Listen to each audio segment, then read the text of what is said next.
So right after our last real show, Trump caved on the China tariffs.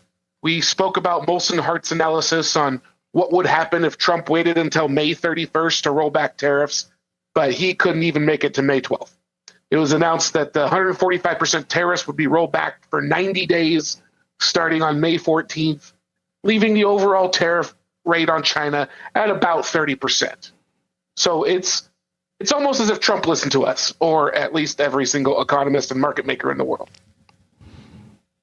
Yeah, I mean, or he listened to someone who's like, this is not really working out the way we want it. So maybe we should, kind of step back from that. Well, so much of what Trump does is he wants the show. He wants he wants to tick a button, tick a bullet point, say he did something, and then it'll go away so that he can avoid the actual consequences of doing the thing he promised his rabid followers. Yeah, he's trying to be like Vince. He's trying to be like Vince McMahon. So yeah, 100%. I mean, everything he does is professional wrestling. Yeah. It's all professional wrestling. And so, is the crisis averted? Well, not exactly. America's gross domestic product, the broadest measure of the U.S. economy, showed its first quarterly contraction since early 2022, which is when we were still coming out of the pandemic, as importers raced to bring in goods before punishing tariff rates kicked in. So we already created our own COVID-style crisis just to ultimately tick tariffs up a modest amount to 30%.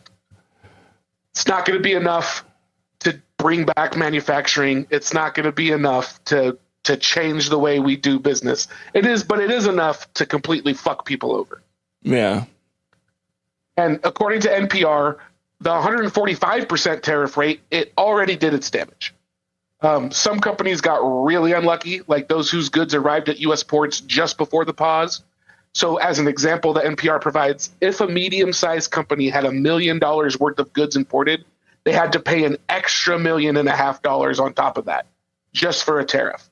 That's not sustainable. That's going to have killed some companies. I've already seen, and you've probably seen them too, Todd, people posted on their memes and whatever saying that they had to close up shop because of the tariff.